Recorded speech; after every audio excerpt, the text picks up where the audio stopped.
Bismillahirrahmanirrahim. Assalamualaikum warahmatullahi wabarakatuh. Innal hamdalillah nahmaduhu wa nasta'inuhu wa nastaghfiruh wa na'udzu billahi min shururi anfusina wa min sayyiati a'malina. May yahdihillahu fala mudilla lahu wa may yudlil fala hadiyalah.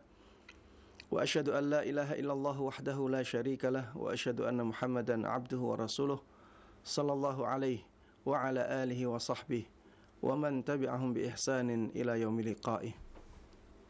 Para jamaah sekalian, kaum muslimin dan kaum muslimat,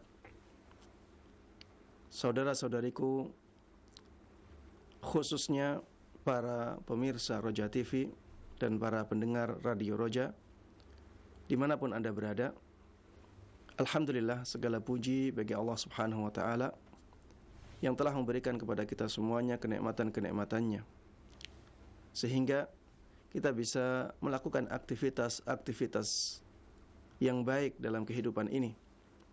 Mudah-mudahan Allah Subhanahu wa ta'ala menjadikan kita orang-orang yang pandai dalam mensyukuri nikmat-nikmat tersebut, sehingga Allah Subhanahu wa ta'ala menjaga kenikmatan-kenikmatan ini dan memberikan kepada kita tambahan kenikmatan yang lainnya.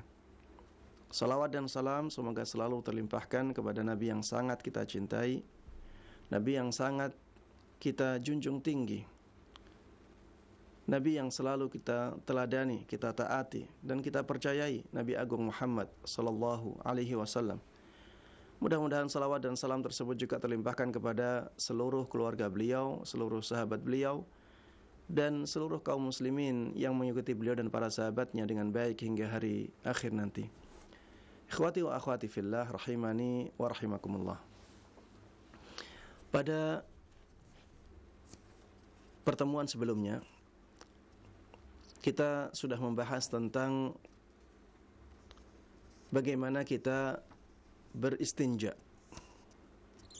dan kita sudah membahas juga tentang hukum istinja. Kita katakan hukum istinja itu wajib. Ya, karena tanpa istinja seseorang tidak bisa sholat yang diwajibkan kepada dia. Dan istinja adalah perbuatan untuk menghilangkan najis yang menempel pada tubuh kita, dan kita diperintahkan untuk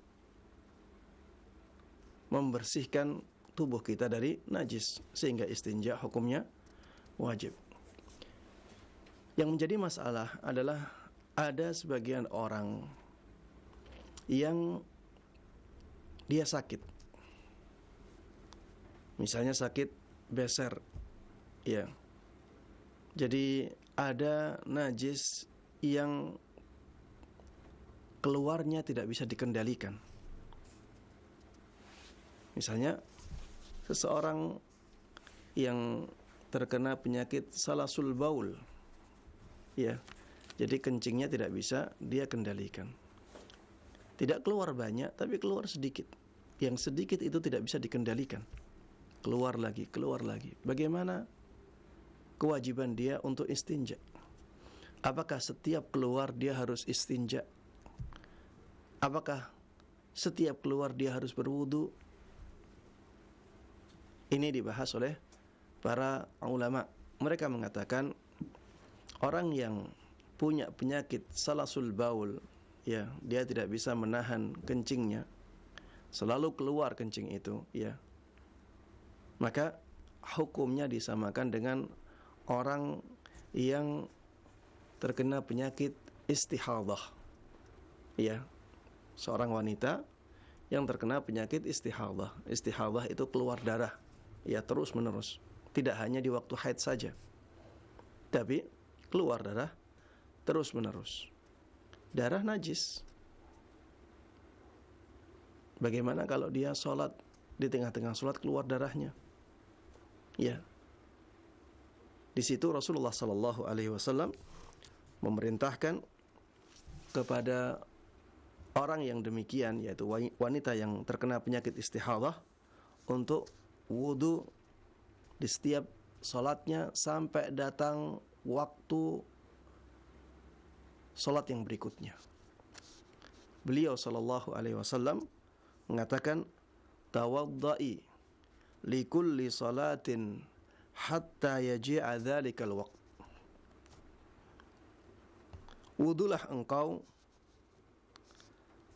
di setiap salatmu sampai datang waktu salat yang berikutnya. Jadi orang yang terkena penyakit istihadah, dia keluar darah terus, ya, ini seorang wanita keluar darah dari farjinya terus menerus, baik waktu haid ataupun tidak. Ini penyakit, ya. Kalau ada orang yang demikian, maka cukup dia berwudu ketika akan melakukan salat. Misalnya dia akan melakukan salat zuhur, silahkan dia bersihkan dulu, kemudian setelah itu berwudu. Setelah itu dia tidak usah memperdulikan darahnya yang keluar itu. Walaupun ada darah yang keluar, dia dibolehkan untuk salat, karena ini uzur, ya, ini keadaan khusus. Kalau tidak demikian, orang tersebut tidak akan bisa salat. Maka silahkan salat zuhur, ya, pada contoh itu silahkan salat zuhur, kemudian dia dibolehkan untuk melakukan salat-salat yang lainnya di waktu itu sampai datang waktu salat berikutnya. Nanti ketika datang waktu salat asar, ya, dia diwajibkan untuk berwudu lagi. Dia diwajibkan untuk berwudu lagi. Kalau misalnya dia melihat ada kotoran lagi, najis, ya, di tempat atau di celananya atau di softteknya, ya, mohon maaf, maka ya dibersihkan dulu. Orang yang terkena penyakit istihadah ini harus membersihkannya dulu, membersihkan najis, ya, diganti pembalutnya, kemudian setelah itu, ya, tidak usah dia memperdulikan lagi, dia wudu dan sholat asar. Taib.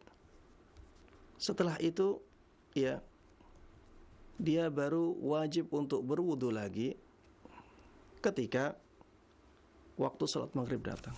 Kecuali kalau misalnya, ya, dia batal dengan cara yang lain.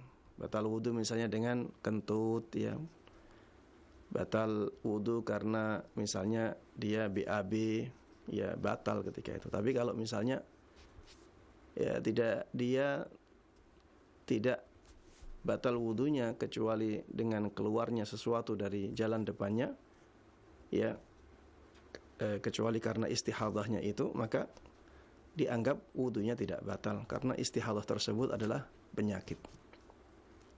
Orang yang terkena salasul baul juga demikian. Orang yang tidak bisa menahan kencing disamakan oleh para ulama dengan kasus perempuan yang terkena istihadah. Jadi silahkan dia berwudu sebelum sholat. Ya, jadi kalau misalnya dia ingin kencing dulu, silahkan kencing. Ya. Kemudian setelah itu berwudu. Setelah itu tidak usah dia mempedulikan, ya, keluarnya air kencingnya lagi. Karena kalau harus berwudu setiap air kencingnya keluar, maka dia tidak akan bisa sholat, ya, karena akan terus keluar. Maka silahkan dia sholat sampai selesai, bahkan sampai waktu sholat berikutnya, ya, sampai waktu sholat berikutnya. Taib. Pembahasan yang berikutnya adalah pembahasan tentang adab-adab ketika beristinja. Adab-adab ketika beristinja. Taib. Adab yang pertama adalah jangan sampai kita menggunakan tangan kanan kita ketika beristinja. Beristinja itu membersihkan kotoran dari dua jalan, ya. Jangan sampai kita menggunakan tangan kanan kita. Gunakan tangan kiri. Tangan kanannya untuk membasuhnya misalnya. tangan kirinya untuk membersihkan kotoran itu. Kenapa demikian? Karena Rasulullah sallallahu alaihi wasallam dahulu melarangnya. Beliau sallallahu alaihi wasallam pernah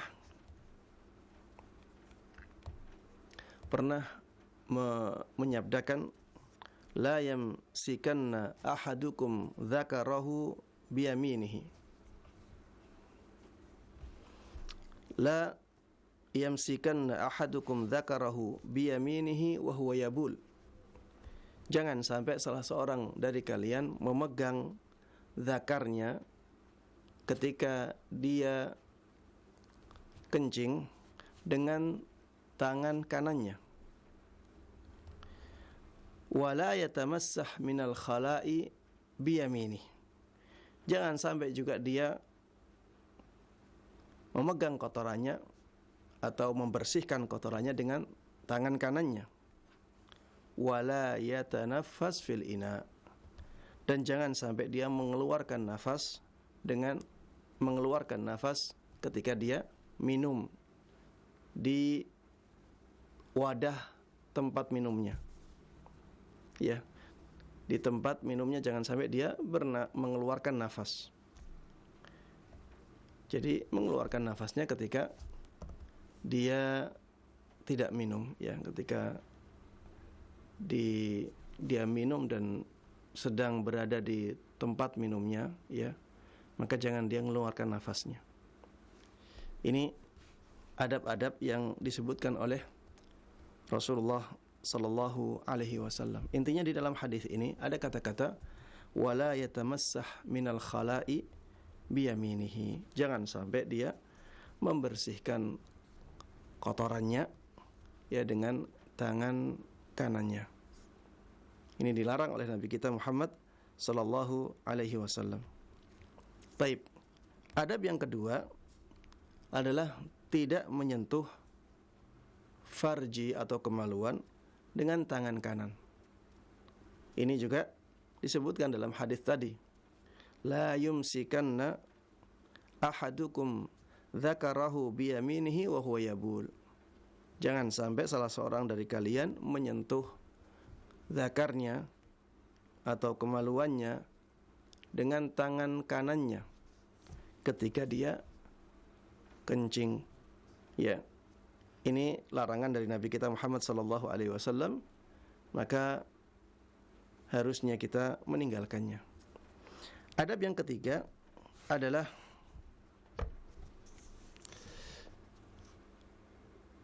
menyipratkan air ke farji atau ke zakar. Ini bagi orang yang ada was-was. Ya, seringkali ada orang yang terkena was-was dalam masalah istinja ini. Dia merasa keluar air sedikit, padahal sebenarnya tidak, karena memang dia terkena penyakit was-was. Orang yang terkena penyakit was-was, maka dia disyariatkan untuk menyipratkan air ke farjinya. Tujuannya apa? Untuk menghilangkan was-wasnya. Bagaimana menyipratkan air ke farji bisa menghilangkan was-was seseorang? Karena dia bisa membuat alasan untuk dirinya ketika ada was-was itu, dia katakan, itu tadi kan basahnya karena cipratan, bukan karena kencing. Ya. Dan adab ini, ya, untuk orang was-was seperti ini pernah dicontohkan oleh Nabi kita Muhammad sallallahu alaihi wasallam dari sahabat Ibnu Abbas radhiyallahu anhuma.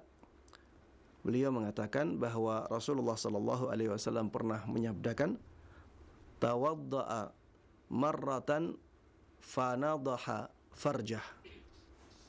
Rasulullah sallallahu alaihi wasallam pernah berwudu, ya, pada suatu ketika, ya, pernah suatu ketika beliau berwudu, kemudian beliau mencipratkan air ke farjinya. Ya, para ulama mengatakan, ya, ini untuk menghilangkan was-was. Kalau seseorang terkena was-was, maka lakukan hal ini. Kalau tidak ada was-was, maka tidak perlu melakukan hal ini. Makanya kata-kata dalam hadisnya tawadda'a marratan. Suatu kali pernah Rasulullah sallallahu alaihi wasallam berwudu, kemudian beliau mencipratkan air ke farjinya. Baik. Yang berikutnya adalah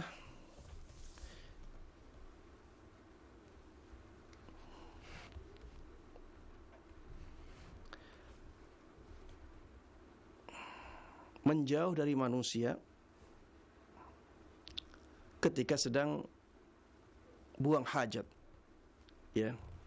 Ini adab untuk buang hajat ya secara umum. Ketika kita buang hajat, ya, kita diperintahkan untuk menjauh dari manusia. Ini kalau tidak ada misalnya toilet ya yang tertutup. Ini di zaman dulu ya. Ketika tidak ada toilet, maka silahkan menjauh dari manusia. Jangan sampai di dekat manusia. Kenapa? Karena hal itu akan mengganggu dari sisi pemandangan ya. Itu juga akan mengganggu dari sisi bau ya. Coba kita lihat ya di terminal-terminal. Seringkali orang mereka karena tidak mau membayar toilet umum ya. Akhirnya mereka kencing di belakang-belakang bis. Kadang-kadang kencing di bannya bis. Apa yang terjadi? Banyak orang yang akhirnya terganggu oleh bau dari air kencing itu. Dan tentunya ini sesuatu yang mendatangkan dosa bagi pelakunya. Karena dia telah menzalimi banyak orang di situ. Bahkan bisa jadi orang-orang yang terkena gangguan tersebut ya, terdampak oleh perbuatannya tersebut, bisa jadi doa buruk ya. Dan kita harus takut dalam masalah ini. Karena doa buruk orang yang dizalimi itu mustajab. Laisa bainaha wa bainallahi hijab. Takutlah kepada doanya orang yang dizalimi. Karena antara doanya orang yang dizalimi dengan Allah Subhanahu wa taala itu tidak ada penghalangnya sama sekali. Ini menunjukkan bahwa doanya orang yang dizalimi itu mustajab. Maka harusnya kita takut menzalimi orang lain, apalagi banyak orang. Taib. Intinya ya, di antara adab yang berhubungan dengan buang hajat adalah kita menjauh apabila tidak ada tempat khusus untuk buang hajat. Menjauh dari manusia agar tidak dilihat ya oleh manusia, kemudian ya tidak mengganggu manusia. Dahulu Rasulullah sallallahu alaihi wasallam apabila beliau ingin buang hajat ya dan tidak ada tempat khusus seperti di zaman ini, beliau pergi ke tempat yang jauh. Beliau menjauh di tempat yang tidak dilihat oleh manusia. Hal ini sebagaimana disebutkan oleh sahabat Jabir radhiyallahu anhu. Beliau pernah mengatakan, "Kharajna ma'a Rasulillah sallallahu alaihi wasallam fi safar." Kami pernah bersafar bersama Rasulullah sallallahu alaihi wasallam. Wa kana Rasulullah sallallahu alaihi wasallam la ya'til baraz hatta yaghiba fala yura. Rasulullah sallallahu alaihi wasallam tidaklah buang hajat kecuali beliau pergi ke tempat yang jauh, pergi ke tempat yang lapang dan menjauh beliau sampai benar-benar tidak dilihat oleh manusia, sampai benar-benar hilang dan tidak dilihat oleh manusia. Ini untuk menjelaskan atau memberikan penekanan tentang bahwa Rasulullah Sallallahu Alaihi Wasallam itu perginya jauh banget ya, sampai tidak dilihat. Tujuannya adalah tidak dilihat ya, karena itu nanti akan membuka aurat ya, agar auratnya tidak dilihat manusia. Tujuan yang kedua adalah agar tidak mengganggu manusia. Ya. Baik.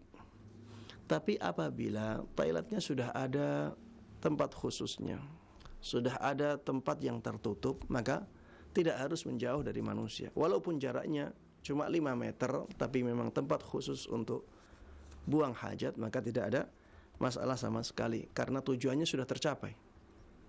Tujuan tidak dilihat oleh manusia, ya, dan tujuan tidak mengganggu manusia sudah tercapai dengan adanya tempat khusus untuk buang hajat. Karena kalau sudah di dalam, sudah tidak dilihat oleh manusia, auratnya bisa tertutup. Kalau sudah ada tempat khususnya, ya, juga tidak akan mengganggu manusia. Taib, adab yang berikutnya, adab buang hajat yang berikutnya adalah tidak membawa sesuatu yang di dalamnya ada zikrullah, ya, ada tulisan-tulisan yang dimuliakan, ada nama-nama Allah Subhanahu wa ta'ala di dalamnya. Ini dikatakan oleh para ulama makruh. Makruh kita misalnya membawa Al-Quran ke toilet, karena di dalamnya zikrullah.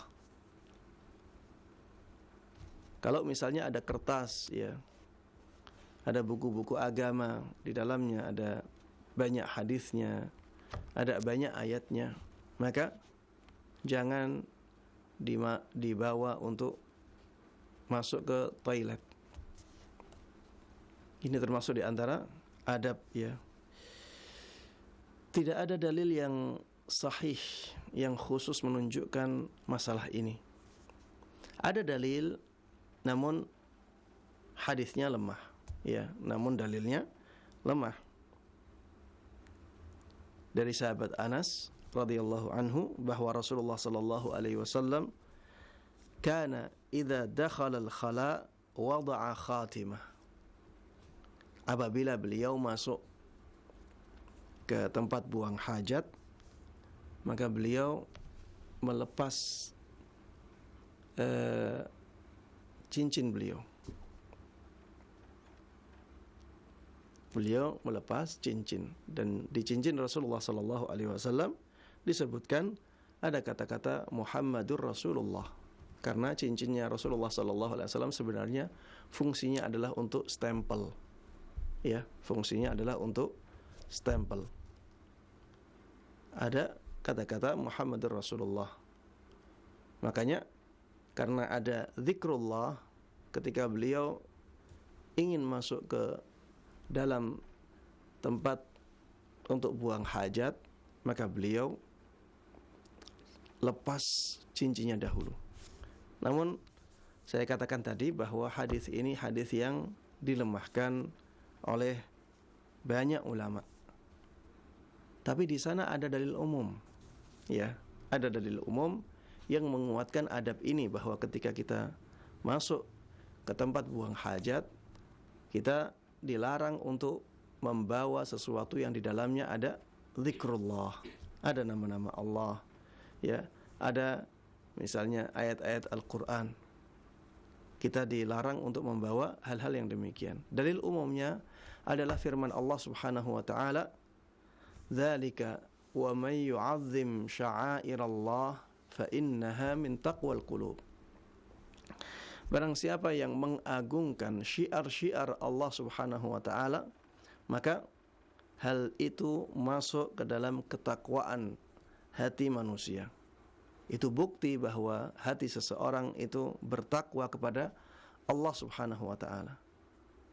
Berarti setiap tindakan mengagungkan syiar Allah itu diperintahkan, dan tidak membawa sesuatu yang di dalamnya ada zikrullah ke dalam tempat-tempat yang kotor, ini termasuk tindakan mengagungkan syiar Allah Subhanahu wa taala.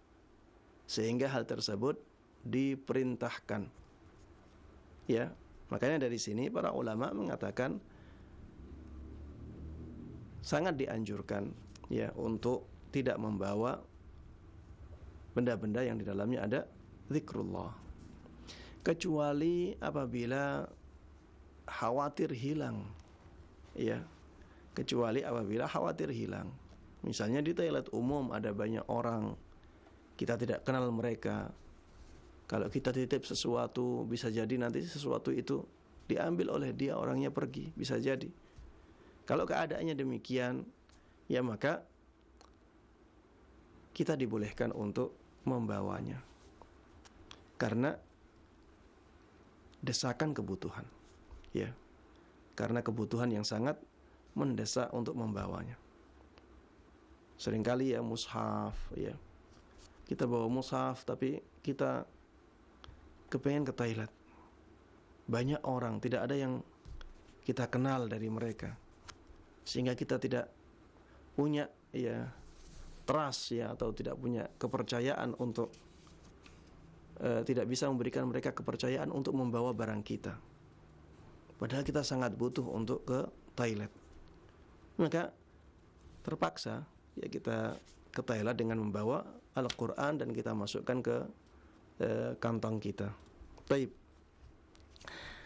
Yang selanjutnya adalah membaca basmalah atau afwan, membaca tasmiyah dan membaca isti'adzah. Tasmiyah itu adalah bacaan bismillah. Yang saya maksud dengan tasmiyah adalah bacaan bismillah. Tidak perlu sampai ya membaca basmalah secara lengkap, bismillahirrahmanirrahim. Tapi cukup tasmiyah saja, yaitu bismillah saja, karena itulah yang dulu dituntunkan oleh Nabi kita Muhammad sallallahu alaihi wasallam. Dengan membaca tasmiyah, yaitu bacaan bismillah, maka Allah Subhanahu wa taala akan menutup aurat kita dari pandangan jin. Allah Subhanahu wa taala akan menutup aurat kita dari pandangan jin, sehingga jin tidak mampu, tidak bisa melihat aurat kita saat itu. Dan ya ini harus disadari oleh kita semuanya. Kita hidup di alam ini bersama jin yang bisa melihat kita, sedangkan kita tidak bisa melihat mereka. Sebagaimana Allah sebutkan di dalam surat Al-A'raf, innahu yarakum huwa wa qabiluhu min haitsu la tarawnahum. Sesungguhnya ya iblis itu melihat kalian, dia dan bangsa dia, berarti jin semuanya bisa melihat kalian, padahal kalian tidak bisa melihat mereka. Dan jin ini juga akan tergoda dengan aurat manusia, sebagaimana manusia bisa tergoda ketika melihat aurat orang lain. Ya apalagi apabila lawan jenis, ya. Jin laki-laki melihat aurat manusia perempuan, ini bisa tergoda jinnya. Begitu pula sebaliknya, jin perempuan melihat aurat manusia laki-laki, ini juga bisa membahayakan. Makanya Islam datang dengan syariat ini, yaitu membaca tasmiyah ketika akan masuk toilet, ketika akan masuk tempat-tempat buang hajat. Dengan membaca tasmiyah, dengan membaca bismillah, maka Allah Subhanahu wa taala akan menghalangi pandangan jin terhadap aurat kita. Sebagaimana disabdakan oleh Nabi kita Muhammad sallallahu alaihi wasallam, satru ma bainal jinni wa aurati bani Adam idza dakhala ahaduhumul khala ay yaqul bismillah. Sesuatu yang bisa menghalangi pandangan jin terhadap aurat manusia, aurat bani Adam, adalah aurat Bani Adam ketika salah seorang dari Bani Adam masuk ke tempat buang hajat adalah dengan mengatakan bismillah. Dari hadis ini kita memahami bahwa dengan membaca bismillah Allah Subhanahu wa taala menjadikan pandangan jin terhalang untuk melihat aurat kita. Dan ini atas kekuasaan Allah Subhanahu wa taala. Dan di dalam hadis ini disebutkan auratnya saja. Jadi bisa jadi jin bisa melihat misalnya kepala kita, tetap bisa melihat kepala kita, tapi auratnya tidak terlihat oleh mereka. Wallahu taala a'lam. Kemudian ketika kita akan ke toilet juga, bacalah isti'adzah. Ya. Yang artinya adalah meminta perlindungan kepada Allah Subhanahu wa taala. Kenapa demikian? Karena bisa jadi toilet tersebut ada penghuninya. Dan sebagaimana disebutkan oleh para ulama bahwa jin itu banyak menghuni tempat-tempat yang kotor. Apalagi kalau tempat buang hajat tersebut di tempat yang lapang, ya, di tanah lapang, bukan di toilet. Ini kemungkinan dihuni jinnya besar. Makanya kalau misalnya ada orang ke situ, bisa jadi diganggu oleh jin. Bisa jadi diganggu oleh jin. Makanya Islam ingin agar kaum muslimin itu selamat, ya, selamat di dunia dan selamat di akhirat. Seperti ketika mereka akan buang hajat, Allah Subhanahu wa taala memperhatikan keselamatan manusia. Silahkan dia meminta perlindungan kepada Allah agar Allah melindunginya. Isti'adzah untuk buang hajat ini dengan membaca Allahumma inni a'udzubika minal khubuthi wal khaba'ith. Ya Allah, aku berlindung kepadamu dari gangguan setan laki-laki dan setan perempuan. Karena ya tempat-tempat seperti itu banyak dihuni oleh jin-jin itu yang suka mengganggu manusia. Di toilet, ya, bisa jadi ada jin di sana karena memang tempat itu tempat yang biasanya kotor. Dan jin-jin suka tempat-tempat yang demikian. Agar kita selamat, Islam memberikan adab yang seperti ini. Bacalah tasmiyah agar jin tidak melihat aurat kita. Kemudian baca isti'adzah, Allahumma inni a'udzubika minal khubuthi wal khaba'ith, agar Allah melindungi kita dari gangguan mereka. Kemudian adab yang berikutnya adalah mendahulukan kaki kiri ketika masuk dan mendahulukan kaki kanan ketika keluar. Mendahulukan kaki kiri ketika masuk toilet, kemudian mendahulukan kaki kanan ketika keluar. Taib. Adab ini tidak ada dalil khususnya. Tidak ada dalil khusus yang mengatakan bahwa Rasulullah sallallahu alaihi wasallam ketika masuk toilet mendahulukan kaki kirinya. Kemudian ketika keluar mendahulukan kaki kanannya. Tidak ada dalil khusus dalam masalah ini. Adab ini ditunjukkan oleh dalil umum, ya, bahwa sesuatu yang kotor itu biasanya menggunakan bagian tubuh yang sebelah kiri. Untuk sesuatu yang bersih, yang mulia, maka biasanya dianjurkan untuk menggunakan bagian tubuh yang kanan. dalilnya dalil umum ini. Dan itu ya disebutkan oleh para ulama. Makanya ketika kita masuk ke toilet dan itu tempat yang kotor, maka dahulukan kaki kiri. Ketika kita keluar dari toilet dan kita menuju tempat yang suci, tempat yang bersih, maka dahulukan kaki kanan. Adab yang berikutnya, adab ketika buang hajat adalah tidak menghadap ke kiblat dan tidak membelakanginya. Tidak menghadap ke kiblat dan tidak membelakanginya. Di sini ada perbedaan pendapat di kalangan para ulama dalam masalah apabila kita buang hajatnya di dalam bangunan. Apabila kita buang hajatnya di dalam bangunan. Ada yang membedakan, ya seperti Imam Syafi'i rahimahullahu taala, ya Imam Malik rahimahullahu taala. Ini membedakan ya antara di luar dengan di dalam. Kalau di luar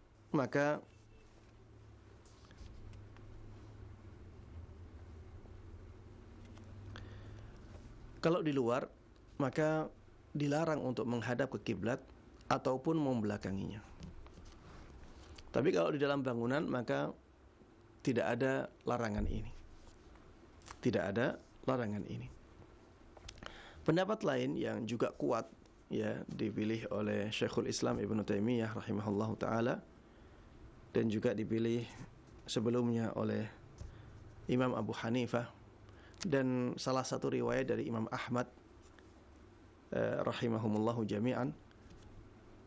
Mereka mengatakan tidak ada bedanya antara di dalam ruangan, di dalam bangunan ataupun di luar bangunan, sama saja. Kenapa? Karena hadisnya umum. Hadisnya adalah sabda Nabi kita Muhammad sallallahu alaihi wasallam, "Idza ataitumul gha'id fala tastaqbilul qiblata wa la tastadbiruha, walakin syarriqu aw gharribu."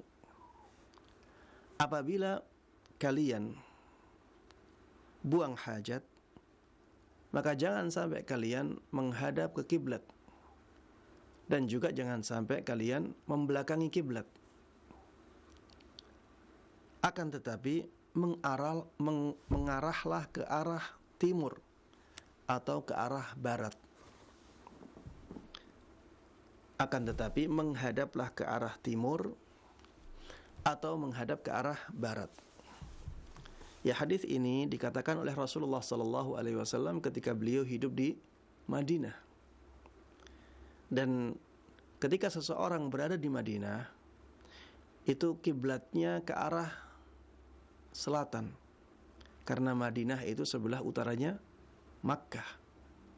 Penduduk Madinah itu kalau sholat itu menghadapnya ke selatan. Kalau menghadap, makanya ketika buang hajat tidak boleh menghadap ke selatan. Menghadap ke utara pun tidak boleh. Kenapa? Karena dengan seperti itu dia akan membelakangi kiblat. Perintah Rasulullah sallallahu alaihi wasallam, menghadaplah ke timur atau ke barat. Karena dengan begitu seorang yang buang hajat tidak menghadap ke kiblat dan tidak membelakanginya. Ini hadisnya umum ya, tidak ada pembedaan di dalam bangunan ataupun di luar bangunan. Makanya sebagian ulama yang saya sebutkan tadi ya, Imam Abu Hanifah ya, begitu pula riwayat dari Imam Ahmad yang dipilih oleh Syekhul Islam Ibnu Taimiyah, mereka mengatakan ini larangan ini mutlak, umum.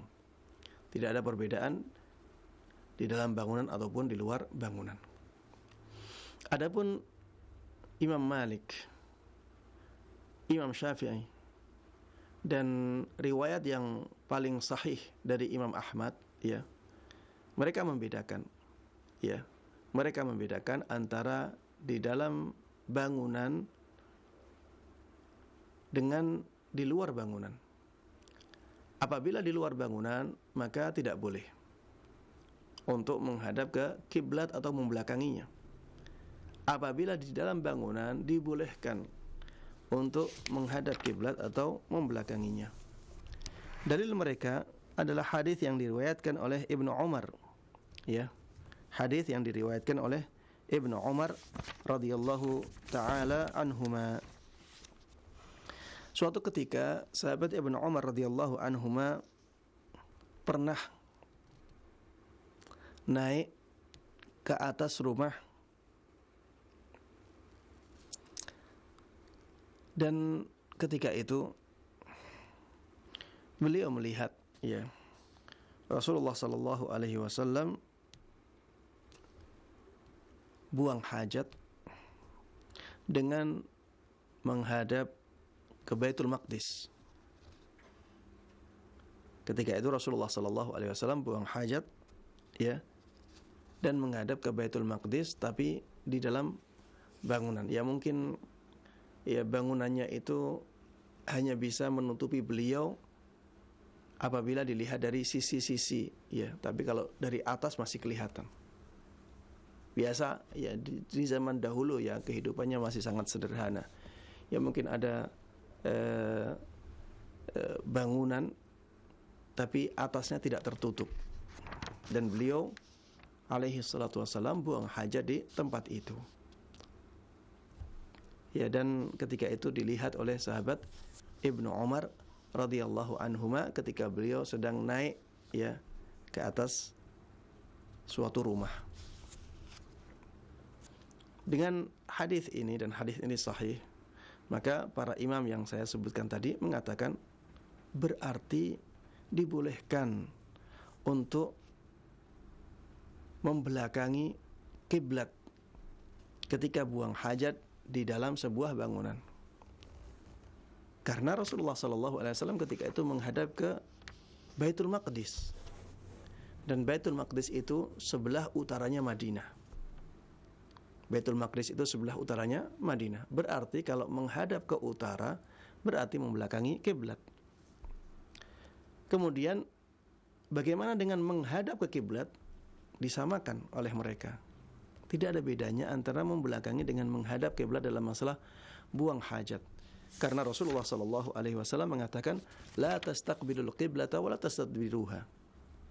Jangan menghadap kiblat, jangan membelakanginya. Berarti dua-duanya dilarang. Kalau ini ada boleh, ya, membelakangi kiblat, berarti menghadap kiblat juga sama, dibolehkan.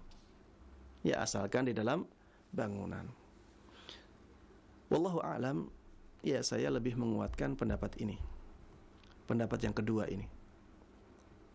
Bahwa dibolehkan menghadap kiblat atau membelakangi kiblat apabila kita sudah berada di dalam sebuah bangunan ketika buang hajat. Namun karena ada ulama yang tidak membolehkan, saya menganjurkan untuk berhati-hati dalam masalah ini. Saya menganjurkan untuk berhati-hati dalam masalah ini khurujan minal khilaf, agar kita bisa keluar dari khilafnya para ulama. Sehingga ketika kita membangun rumah, ya, maka aturlah posisi kita ketika buang hajat. Atur tempat buang hajat agar tidak menghadap ke kiblat atau membelakangi kiblat. Kalau di kita berarti jangan sampai menghadap ke timur atau menghadap ke barat. Atur bagaimana biar bisa seperti itu. Agar apa? Keluar dari khilafnya para ulama. Ustadz, kalau misalnya ya rumahnya kita beli sudah jadi, Ustadz, dan developer tidak memikirkan hal itu. Kalau keadaannya demikian, kita lihat kemampuan kita saja. Kalau kita mampu untuk mengubah arahnya, maka ubahlah, itu lebih baik. Tapi kita kalau tidak mampu, ya tidak ada masalah di sini. Kalau kita melihat bahwa pendapat yang mengatakan kalau sudah di dalam bangunan maka tidak masalah untuk menghadap kiblat atau membelakanginya, itu lebih kuat. Ya, kalau kita memandang pendapat ini lebih kuat, maka tidak ada masalah sama sekali. Tapi tetap saja lebih baik kita keluar dari khilafnya para ulama, yaitu dengan berusaha untuk mengubahnya apabila itu dimungkinkan. Wallahu taala a'lam. Baik. Yang berikutnya adalah menjauhi percakapan. Ya, menjauhi percakapan ketika kita buang hajat. Jangan sampai kita ngobrol ketika buang hajat, ya, mentang-mentang tempat buang hajatnya itu berdekatan, ya, apalagi di toilet umum, ya, berdekatan sekali. Kita ngomong bisa didengar oleh orang yang di samping kita. Mentang-mentang tempatnya berdekatan kemudian ngobrol, ya, maka ini tidak sesuai dengan adab, ya. Rasulullah sallallahu alaihi wasallam pernah disalami oleh seseorang. Disalami maksudnya ada orang yang mengucapkan salam kepada beliau ketika beliau sedang, ya, buang air kecil. Disalami, kalau orang ucapkan salam kepada dia, itu harusnya dijawab. Rasulullah tidak jawab. Jawabnya kapan? Ketika beliau selesai dari buang air kecilnya. Ya, hal ini disampaikan oleh sahabat Ibnu Umar radhiyallahu taala anhuma, ya, beliau undur salamnya. Menjawab salamnya beliau undur. Ini menunjukkan, ya, bahwa percakapan itu sangat tidak baik untuk kita lakukan ketika buang hajat. Salam saja Rasulullah sallallahu alaihi wasallam tidak mau, apalagi percakapan dengan manusia yang lain, ya. Menjawab salam saja tidak mau, apalagi bercakap-cakap dengan orang lain. Bagaimana, Ustadz, kalau misalnya kita sangat butuh percakapan itu? Kita katakan ini adab, ya, kalau kita lakukan makruh. Dan kemakruhan itu akan hilang ketika ada kebutuhan yang sangat mendesak. Ya, sebagaimana dikatakan oleh para ulama, la karahata ma'al hajah. Hukum makruh menjadi hilang ketika kita sangat membutuhkan hal tersebut. Kita sangat butuh untuk melakukannya. Maka hukum kemakruhan menjadi hilang. Taib. Ya, sehingga ketika kita sangat membutuhkan sesuatu, ya, silahkan untuk mengatakan kata-kata agar orang lain faham. Karena kita sangat membutuhkannya. Kalau tidak membutuhkannya sama sekali, maka, ya, sebisa mungkin menghindari hal ini. Taib. Yang berikutnya adalah menjauhkan diri dari jalan atau tempat berteduhnya manusia ketika sedang buang hajat. Ya, jangan sampai kita buang hajat di jalan orang, karena itu akan sangat mengganggu orang yang berjalan di jalan tersebut. Jangan sampai kita buang hajat di tempat berteduhnya orang-orang. Misalnya ketika musimnya panas, jangan sampai kita, ya, buang hajat sambil berteduh. Karena tempat berteduhnya manusia itu kalau kita, ya, buang hajat di sana, ya, akan sangat mengganggu manusia nantinya. Bahkan akan ada banyak doa-doa yang tidak baik yang diarahkan ke orang yang melakukan hal tersebut. Rasulullah sallallahu alaihi wasallam pernah mengatakan, ittaqul la'inain. Takutlah kepada dua orang yang melaknat. Dua orang yang melaknat ini adalah alladzi yatakhalla fi tariqin nas aw fi dhillihim. Orang yang buang hajat di jalan manusia dan di tempat berteduhnya manusia. Dua orang yang melaknat ini maksudnya adalah dua orang yang akhirnya melaknat orang-orang yang mengganggu mereka, ya.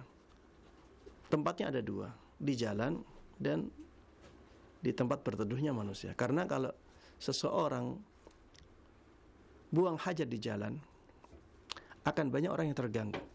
Orang-orang yang terganggu tersebut bisa jadi mereka doa buruk. Bisa jadi dia melaknat orang yang melakukan perbuatan itu. Buang hajat di tempat orang-orang berjalan. Orang yang buang hajat di tempat teduh juga demikian. Kalau dia buang hajat di tempat itu, nanti orang ada yang berteduh di situ kemudian terganggu dengan baunya, maka dia akan berdoa buruk. Dia bisa melaknat orang yang melakukan hal itu. Maka Rasulullah SAW memerintahkan kepada kita untuk takut akan hal ini. Takutlah kepada dua orang yang melaknat.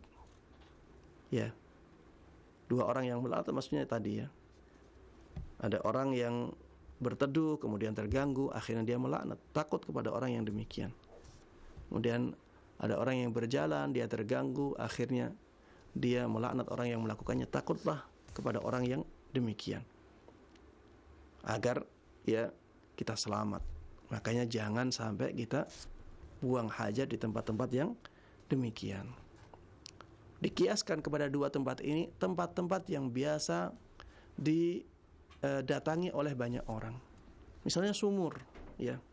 Sumur yang dibutuhkan oleh masyarakat. Jangan sampai kita buang hajat di dekat sumur itu. Walaupun tidak disebutkan di dalam hadis, tapi kita tahu ya apa makna hadis itu. Tujuannya adalah agar tidak mengganggu orang lain. Kalau ada orang yang buang air besar ya di dekat sumur, akan banyak yang terganggu. Nanti akan ada doa buruk, akan ada laknat, ya sama saja. Maka jangan sampai kita buang hajat yang nantinya akan mengganggu manusia di tempat-tempat yang banyak dikunjungi oleh manusia. Taib. Ini di antara adab-adab yang berkaitan dengan buang hajat. Ya, dan masih banyak adab-adab yang lainnya karena waktunya sudah habis. Maka saya akhiri sampai di sini penjelasan tentang adab buang hajat, dan insyaallah di pertemuan berikutnya kita akan meneruskan untuk membahas adab-adab yang lainnya. Ya, dan dari penjelasan-penjelasan seperti ini ya, kita bisa mengambil pelajaran yang sangat berharga, yaitu tentang kesempurnaan agama Islam. Agama Islam ini agama yang dijadikan sempurna oleh Allah Subhanahu wa taala. Apapun diatur oleh Islam. Bahkan hal-hal yang kecil seperti ini diatur oleh Islam.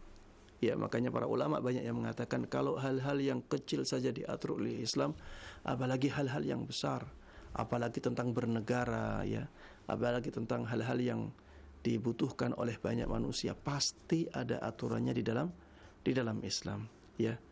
Ini pelajaran yang sangat berharga bagi kita semuanya. Mudah-mudahan kita bisa semakin dekat ya kepada Islam dan bisa menerapkan syariat-syariat Islam dalam kehidupan kita secara utuh sebagaimana diinginkan oleh Allah Subhanahu wa taala dalam firman-Nya, ya ayyuhalladzina amanu udkhulu fis silmi kaffah. Wahai orang-orang yang beriman, masuklah kalian ke dalam Islam secara sempurna. Mudah-mudahan yang sedikit ini bermanfaat bagi kita semuanya. Mudah-mudahan Allah berkahi ilmu kita, dan mudah-mudahan Allah Subhanahu wa taala memberikan taufiknya kepada kita untuk bisa mengamalkan ilmu yang sudah sampai kepada kita dan bisa menyebarkannya kepada orang lain dengan baik dan mudah. Amin amin ya rabbal alamin. Wa sallallahu wa sallama wa baraka ala nabiyyina Muhammadin wa ala alihi wa sahbihi wa man tabi'ahum bi ihsanin ila yaumiddin. Wa subhanakallahumma wa bihamdik asyhadu an la ilaha illa anta astaghfiruka wa atubu ilaik. Wassalamu alaikum warahmatullahi wabarakatuh.